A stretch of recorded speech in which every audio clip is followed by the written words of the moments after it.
Sabará é uma cidade colonial. O que significa isso? Ela foi fundada num período da história do Brasil em que nós éramos colônia de Portugal.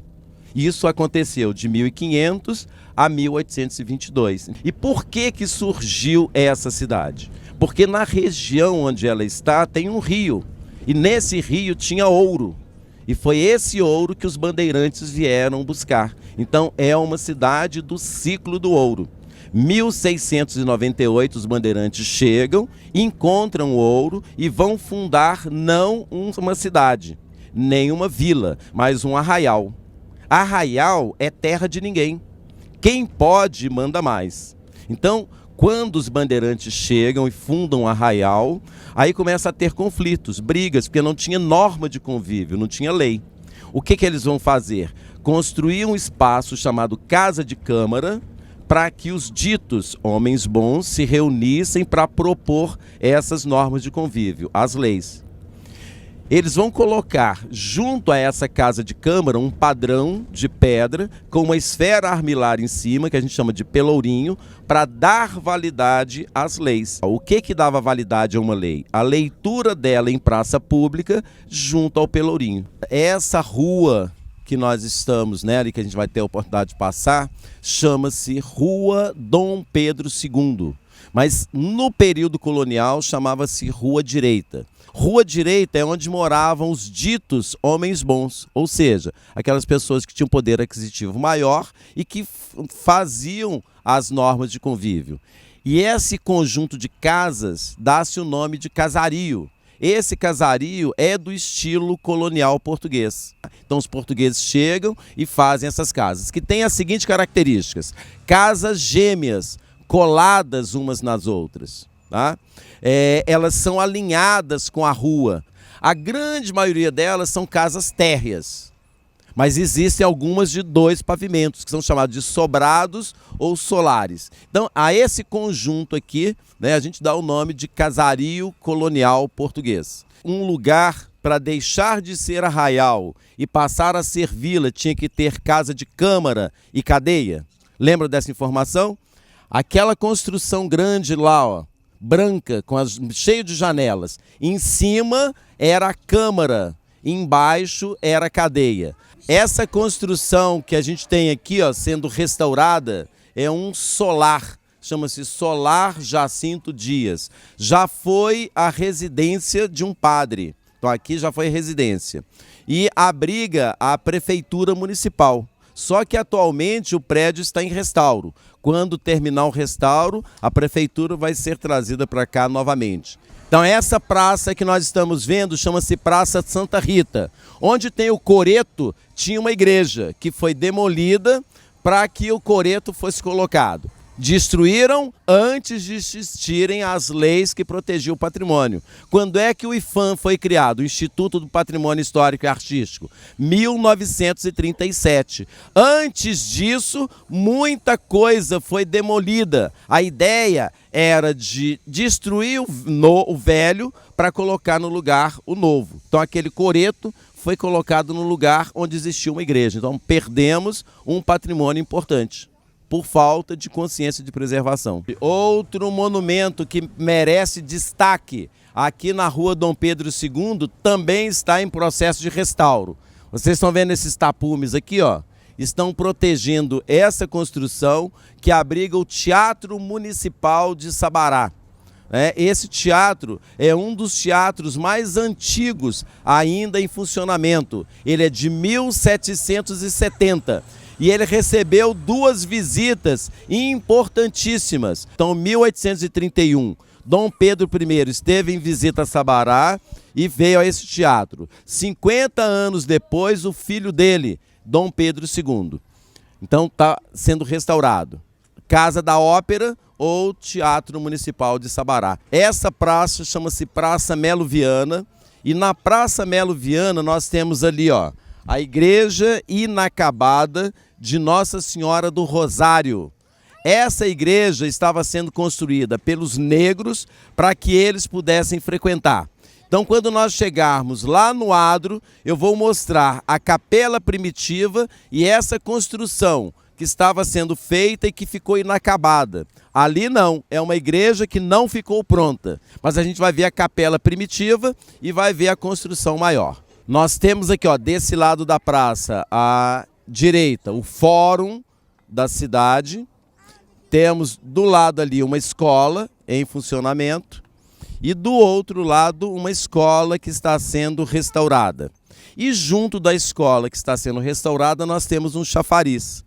Vamos lembrar que chafariz é mobiliário urbano das vilas. Esse espaço que nós estamos chama-se adro ou átrio. Então nós estamos no adro da igreja inacabada de Nossa Senhora do Rosário. Como eu comentei para vocês, essa igreja estava sendo construída pelos negros para que eles pudessem frequentar. Só que antes, em 1713, ao ganhar esse terreno, eles construíram essa capela. Então essa capela é anterior a essa igreja maior. Quando eles perceberam que essa capela estava pequena para eles pensaram em construir uma igreja maior. Só que se eles fizessem a demolição da capela para construir essa igreja, enquanto a igreja estava construída, onde é que eles iam celebrar? Não teriam lugar. Então eles mantêm a capela primitiva e vão no entorno dela construindo essa igreja maior. O que aconteceu? Em 1888, a princesa Isabel não assinou a Lei Áurea.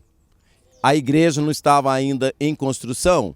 Com a liberdade, o que eles fizeram? Foram embora e deixaram a igreja inacabada. Então a gente tem a capela primitiva pronta e essa igreja maior inacabada. Bom, essa construção que a gente está em frente a ela, a função dela não era ser museu, era ser uma residência onde morava o intendente na parte de cima e a parte de baixo ele usava para fazer a fundição do ouro. Para entender isso, quando os bandeirantes chegaram aqui, 20% desse ouro tinha que ser mandado para a coroa portuguesa. 20% equivale a 1/5. Então, eu, minerador, tinha que trazer o ouro para cá. Esse ouro ia ser pesado, 20% ia ser separado para ser mandado para Portugal.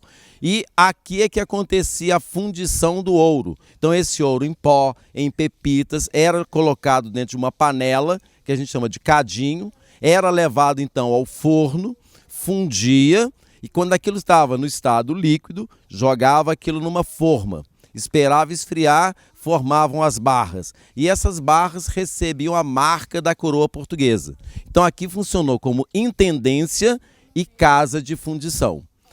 Hoje a gente vai visitar como museu e tem um acervo de arte sacra, mobiliário, falando sobre técnicas de mineração, é isso que a gente vai ver. Combinado?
Essa igreja que está aqui do nosso lado é a igreja da Ordem Terceira de Nossa Senhora do Carmo, O que é curioso a gente perceber nessa igreja é que o cemitério não é nos fundos nem do lado, é na frente da igreja. E quando a gente passar para o outro lado, a gente vai ver que na fachada da igreja tem esculturas em pedra, feitas por Antônio Francisco Lisboa, o Aleijadinho. Então, Igreja da Ordem Terceira de Nossa Senhora do Carmo, fachada com obras do Aleijadinho e o cemitério na frente. Vamos lá para ver isso? Pessoal, então nós estamos no interior da igreja de Nossa Senhora do Carmo de Sabará, uma das mais belas igrejas de Minas Gerais.